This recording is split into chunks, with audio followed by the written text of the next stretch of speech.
বাংলাদেশ সশস্ত্র বাহিনী এই দেশের গর্ব, দেশের স্বাধীনতা ও সার্বভৌমত্বের প্রতীক।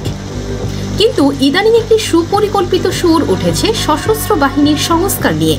গুজব ছড়ানো হচ্ছে সশস্ত্র বাহিনীর ভেতরেই নাকি কিছু কর্মকর্তা সংস্কার বা রিফর্ম চান। প্রশ্ন হলো, এই রিফর্ম বলতে তারা কি বোঝাচ্ছেন? কারা এই দাবি তুলছে?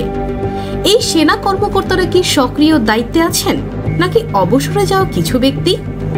আর সবচেয়ে বড় কথা, সশস্ত্র বাহিনীর মতো একটি সংবেদনশীল ও কৌশলগত জায়গা নিয়ে এমন জনসম্মুখে আলোচনার পেছনে কার স্বার্থ লুকিয়ে আছে? দেশে অতীতে একাধিক সংস্কার কমিশন হয়েছে, প্রশাসন, বিচার বিভাগ, এমনকি শিক্ষা খাতেও। কিন্তু তাদের কাউকে এভাবে প্রকাশ্যে মিডিয়া শো বা লাইভ ভিডিওতে বয়ান দিতে দেখা যায়নি।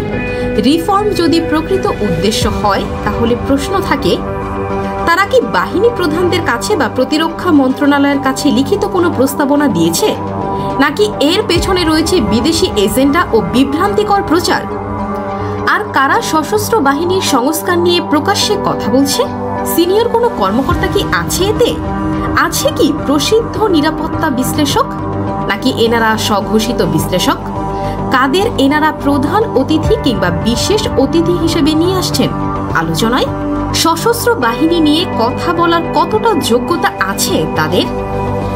সশস্ত্র বাহিনী রাষ্ট্রের একটি সাংবিধানিক প্রতিষ্ঠান।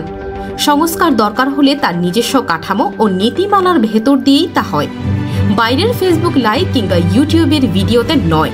এই কথিত রিফর্ম চাওয়ার আড়ালে যেন জাতীয় নিরাপত্তা নিয়ে ছিনিমিনি না খেলা হয়, সেই দায়িত্ব আমাদের সবার।